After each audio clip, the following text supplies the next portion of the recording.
All right, Stephen. Thank you so much for coming on the podcast. Hey, thank you for having me, Savan. It's good to be here. Yes. So, Stephen Black is our guest for today. He is a therapist up in Vancouver and he specializes in working with teens. And so, we're That's going right. to dive into that today. Absolutely. I particularly enjoy working with people who've never been to therapy before, kind of like doing that deep dive into their soul and into what's going on and how I can help into emotions, giving language to emotions that have never been spoken before. I love working with angsty teens, theater kids, highly sensitive kids, that sort of thing. That's definitely jam. Okay. Um, I I know a lot of those kids when my kids were in musical theater, and I tend to work with the adults who were angsty teens. I don't Sure. specialize in teens, so I'm so happy to pick your brain today. What I'd like to start with is what types of issues are coming into your office, whether it's like concerned parents or what are teens struggling with lately? Yeah. Absolutely. That's a good question. And I will say, I think there is a mix. I think that sometimes it is concerned parents. Oftentimes it is concerned parents. Oftentimes teens want to come in for themselves and will work or have worked to convince their parents that they need some help and they need someone to talk to that's not that's not a parent or a friend or whatever. And so there's a mix of issues. There's a mix of things going on. There are some common themes that I see in a lot of the work that I do, and we can kind of get into that. I was thinking about what to talk about with you today, Savan, and I was thinking that like a lot of it does. I wasn't a huge fan of dialectical behavior therapy when I first got started, but the more I've used it, the more it's like it makes sense. Like a lot of the theoretical stuff is very useful, especially with this demographic, and so a lot of the theoretical stuff behind DBT is stuff that is highly applicable to working with highly sensitive teens. Oh, I haven't had a therapist who specializes in DBT before. Can you give us an overview of Sure, that? yeah, absolutely. DBT, I'm going to explain this as well as I can. Explain it DBT, to, like you were explaining it to a teen or sure, a parent. yeah. DBT, the important part about DBT is that it's dialectical. And what that means is that two things can be true at the same time. For example, I'm a therapist, and so if I'm worth my weight in salt, I need to love and accept people for who they are and where they're at. And at the same time, I need to expect that people want to change, or if they don't want to change yet, that they are on that road to change. And so I'm accepting you for who you are, and I'm expecting you to be someone else. And both of those things are true. That's dialectics. And also for the client coming in, like, life sucks, and that's true. And two, like, you have inherent strengths. You have a big, bright future ahead of you. You have things that are in your control to change, and that's true. And oftentimes, when your feelings are deeply hurt and have been hurt for a long time and haven't, like, seen the light of day in it, so to speak, it can feel difficult to hold those two separate things as true. Either I am hurt and I'm a victim and I'm going to struggle and I'm going to suffer, or life is good and I have strengths and I can do something about this. But both of those things couldn't be true, right? No, Mm, according to dialectics, both of those things can be true. And so that's the sort of the heart of DBT is that holding all things in balance. And two, a big part of DBT is balancing, like holding space for feelings and working on what is in your control to work on. And that is a big act of validation. And two, that is a big goal in DBT is to actually like put skills into practice and to take control of your life. yeah.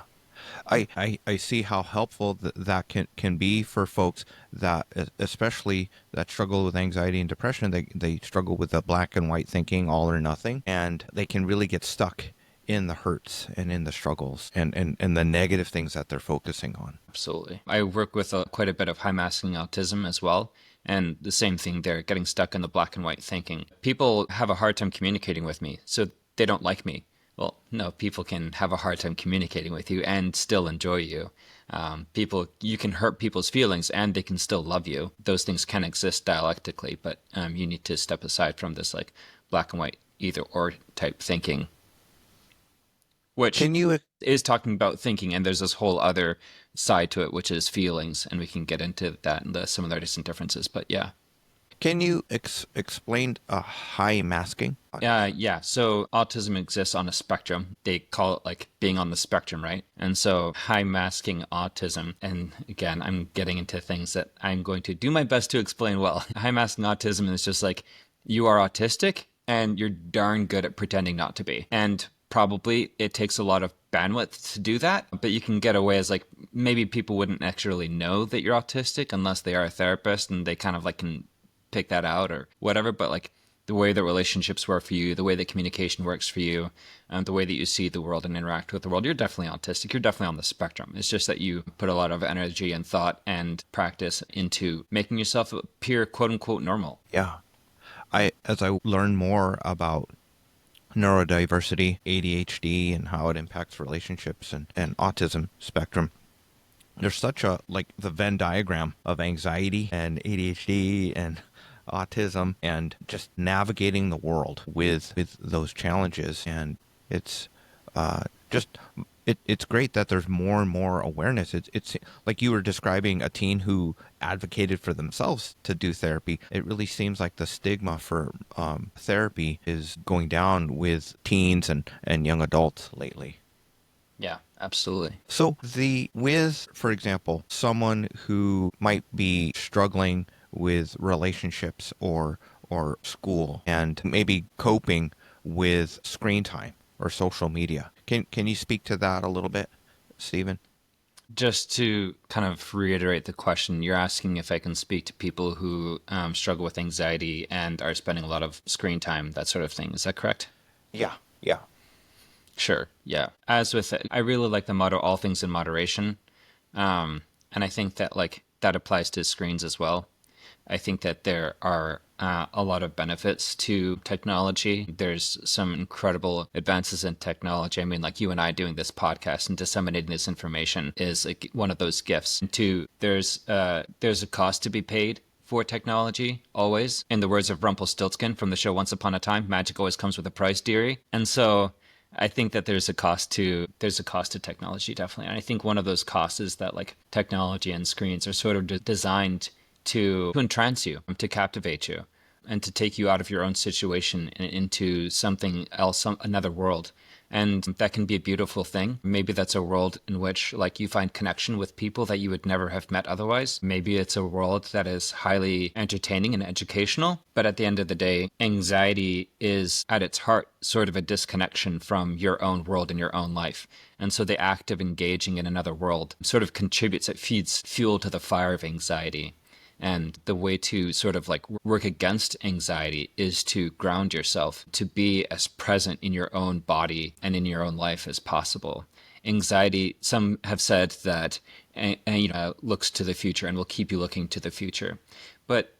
And some of that is helpful, to be sure, in the sense that like, yeah, there's preparedness that comes with looking to the future. But there can also be this like almost like a dissociative experience where like you're so focused on the future that like you don't realize that like you can actually take things one day at a time and you can be present in today and let today carry its own worries, so to speak.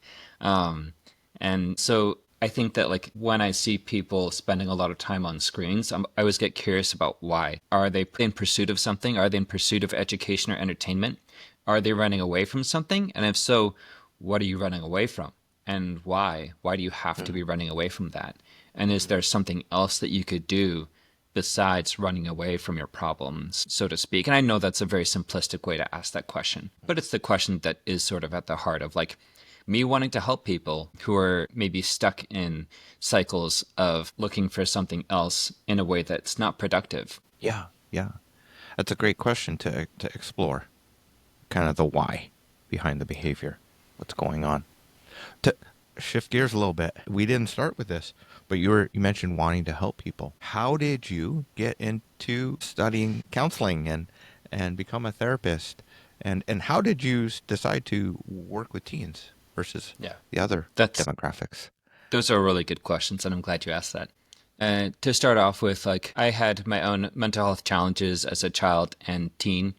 And there was a point in time in which my parents, God bless them, took our whole family to therapy, and we did family therapy for a little while and just kind of talked about some stuff. And there was something inside of me that went like, wow, the stuff that I've been carrying on the inside has been given space and given permission to be on the outside. And there's something really beautiful about that and healing. And so from as a young teen, I was like, that's kind of awesome. Like if I could, I would love to hold that kind of space for other people too someday. But I didn't know much about counseling as a profession at that point, and so I didn't give it more thought. And then I went on to be a teacher. I taught for about 4 or 5 years, and after that worked in administration and supporting other teachers. In those roles, the thing that I loved to do most was to connect with people, both as a teacher, like connecting with students in the hallway, recognizing the shy kids who need some encouragement, need someone to see them, and to the highly successful, ambitious kids needing someone to give them a pat on the back and say, hey, I think you're awesome, not because of what you've done, but because of who you are, you know? And so just like being able to connect with people was the beautiful part about teaching. And then too, in administration, offering support to teachers, there were moments where, because I worked with teachers who were traveling internationally, and so there was a lot of like change that came with doing something like that. And with change comes a lot of loss. And I was starting to realize that and connect with that and like, ooh, change and loss. This is kind of fun. I get to like connect with people's sadness. And then I started making people cry sometimes when I would like validate and acknowledge their loss. And I was like, ooh, I'm good at making people cry. That's super cathartic and cool, man. But also like, I don't want to like make people cry and like not know what to do. Like, am I making you cry in a good way, in a bad way? Is this helpful? Is this hurting? What? And so I'm like, okay, that job that I was like looking at and admiring from a distance as a teenager, I think that I'm sort of coming into that. Way back in the day when I was in college, I think it was my dad encouraged me to take the Clifton Strengths Finder test. Mm-hmm. So I took the test, and my primary strength was connectedness. And yes. I was like, at the time, I was like, what a silly thing to be a strength. Why couldn't it be like project management or accounting or something useful? Like, what does connectedness even mean? But now as a therapist, I'm like, I get that. Like, my primary strength is finding that connection to everyone and to feeling that connection. And as a therapist, I get to use that in my job every day. And like, I think that is the thing that makes me a better therapist.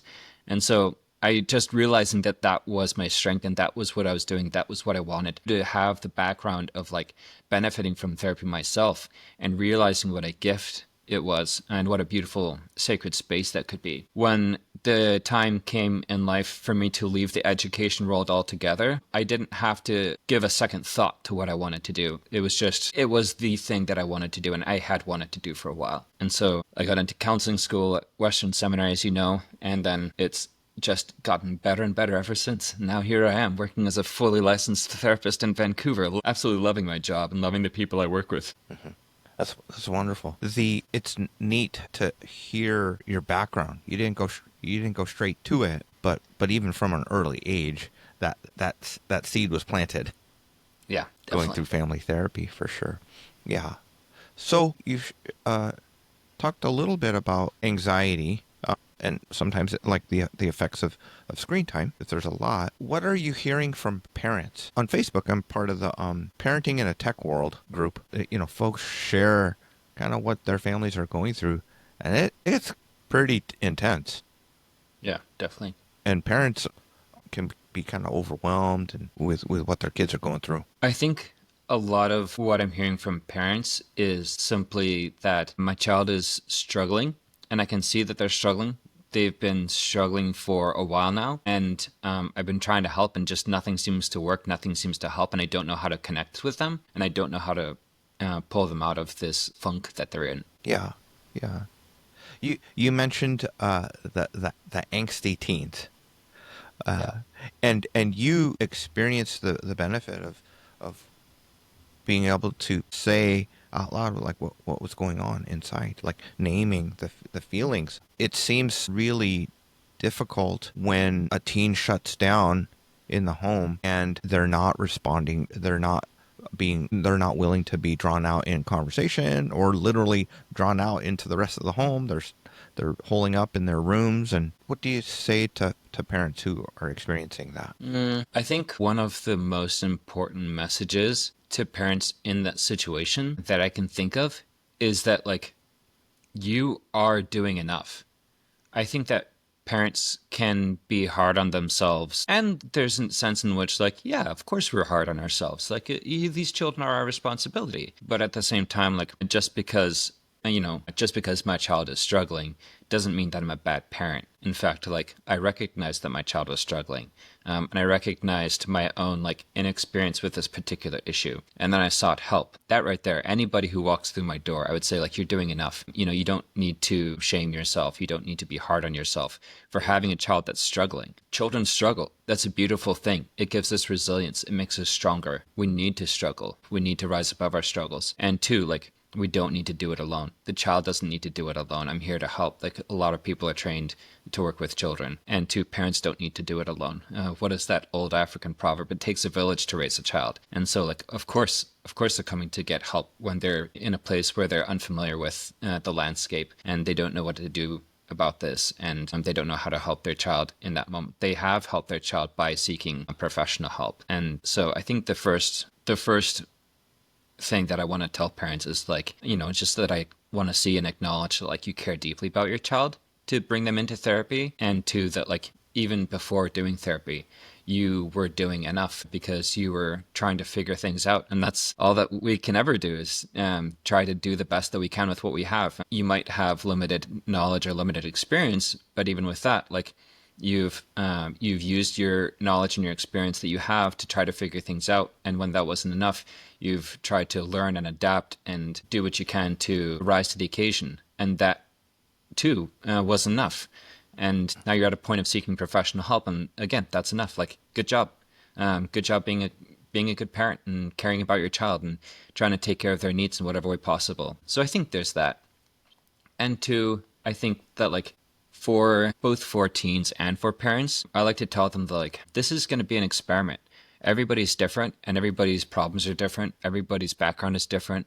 Everybody's personality is different. People are different. And so, like, the first time someone walks through my door, I'm like, hey, I don't know you, and that's okay, but I'm going to try to get to know you, and we're going to try to figure out how to help you, but it's going to be an experiment, and that's okay. We're going to try some things out, and maybe they work, maybe they don't. And when they don't work, when I give you a homework exercise and you take it out and you take it home and you try it and it doesn't work, then that's good. Because that means that we're narrowing down the process, narrowing down the, like, the ideas of, like, what doesn't work down to, like, finding out what does work. And so that's just feedback. I don't care if things don't work. I'm not, like, shaming you. I'm not disappointed in myself. I'm not discouraged. I think that's a good thing because we're going through the process of asking ourselves what works, and we're creating data points to kind of figure out stuff, and we're going to get there. We will. It's just a matter of time, and it's just a matter of patience. And to be able to do that with an attitude of, like, hey, this is an experiment, I think it takes a lot of pressure off of mental health in general. Yeah. You don't have to get it right the first time, and you'll figure it out together. Yeah. Now, I love your encouragement to parents. You're doing enough. How do you respond or work with parents, Stephen, where they're not so sure about handing their kid off to a therapist, and they kind of want to know, like, what's going on in there? What are you guys talking about? So, yeah, how do you orient a family and parents to working with a teen? Yeah. That can be a tricky one to navigate sometimes. Families are different too. I have done family therapy with parents in the room because that's what we all feel good about, is kind of working through stuff together. And that's fine. I'm open to that. And I have worked with parents who, like, want to help their kids, but they want to be the ones to help their kids. And so I'm like, that's great. You come in. I'm going to help you. You're going to help your kid. That's fine. I can do that. And then I have also worked with, like I said, I do a lot of work with teens. And so obviously, like, there are a lot of teens in my room without their parents around. And what I'll tell them is, like, when I was a teenager, like, there were days where I hated my parents, and I'd want to say, like, I hate my parents today, or I'm really angry at my parents today, or something. And it's like, I don't really mean that. Like, I feel those things, to be sure, but, like, I wouldn't want to, like, disrespect my parents or something like that. And so it's like, there's going to be times where your teens say things that they don't want you to hear, and, like, I'm okay with that. I'm not gonna dishonor their confidentiality by saying those things to you. I tell my teens that, like, therapy is gonna work well if I can talk to your parents on some level and just say, like, hey, therapy's going well, or therapy's not going well. And if you don't want me to do that, then, like, you need to be comfortable doing that for yourself. And if you don't want me to do that and you're not comfortable doing that for yourself, then we need to figure out how to build that advocacy for you so that you can. And so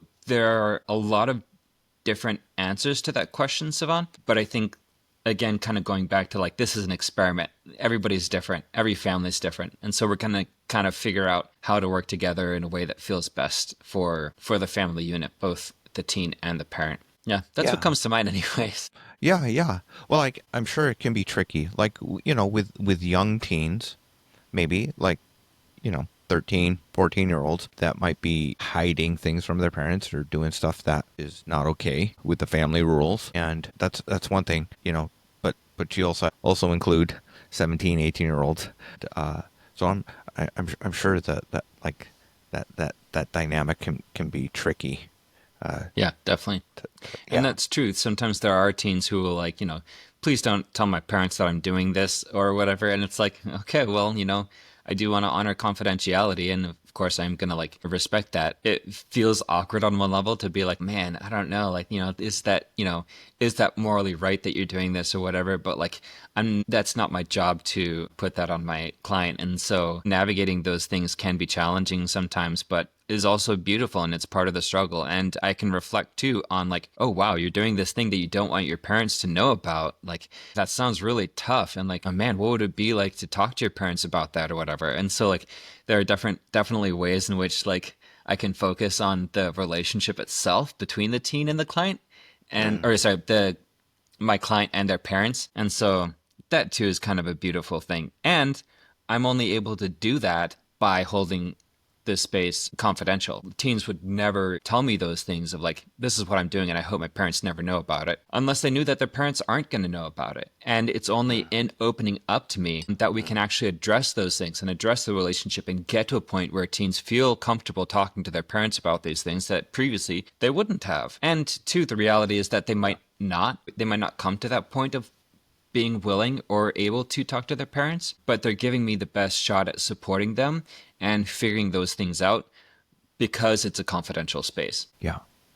That confidentiality and building that trust is huge.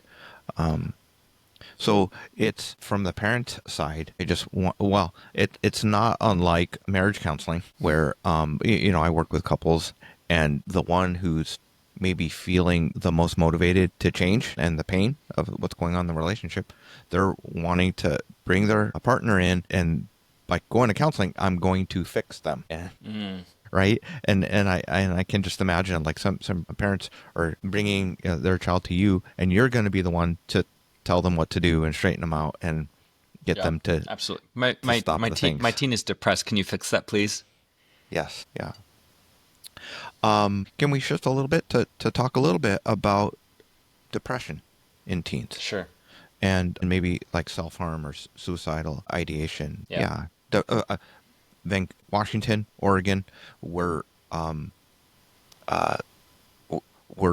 at the bottom in mental health ratings in comparison to other states, the resources, and so our region just struggles with emotional health and depression specifically.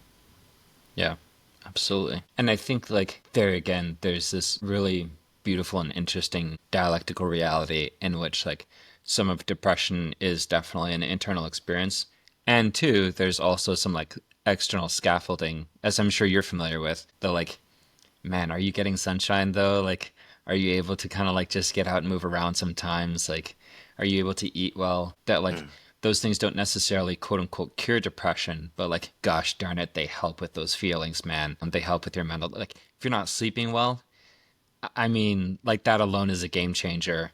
And I'm sure you're familiar with this. I know you've done coaching around like life skills and stuff, Savan. Is that correct? Yes. Yeah. Healthy habits, behavioral health. Yes. Yeah. You're working with teens to build that scaffolding. There's a great book, Lost Connections, talks about the author was like the poster boy for a Prozac and making sure people like go to therapy and like, talk to your doc about antidepressants. And he got the feedback like from his friends are like, you seem just as unhappy and depressed as before. Mm-hmm. And he realized it's like, man, it's not just about talk therapy. It's not just about medication. It's about connection. It's about not being isolated and also those physical healthy habits are huge Yeah. in people's lives. Yeah. My my esteemed colleague Adam said to me that depression is sometimes mislabeled as sadness, and it's not. And he said it's more akin to like a chronic deprivation of needs. And I'm like, that rings true to me. Like that need for connection that you're talking about, Savan. Or sometimes like there's this like chronic deprivation of the need of self-care, and maybe it's not like food and exercise necessarily. Maybe it's just like time in silence alone, or time with that like time doing that thing that really feeds your soul, but like takes time and it isn't like, lucrative. And so like it's hard to justify doing that thing, but gosh darn it, it feeds your soul. And like to deprive yourself of that need and be in those spaces over the course of a period of time, like that starts to weigh on you and that starts to drag you down. The need for human connection is profound. And so to not have connections with other people, meaningful connections, is incredibly challenging and it's going to weigh on you. Absolutely. What are the things that feed your soul? What do you like to do to recharge? Yeah, that's a good question. Things that I like to do to feed my soul. I like to create stuff and I like to learn stuff. I think that like ultimate hobby is learning how to do something. And so for a long time now, it's been knitting, and that's been kind of fun because there's a lot of different things about knitting that I can continue to learn how to do. I can learn how to make things better. I've also like learned how to do basic hand tool woodworking. I'm in the process of learning how to sew.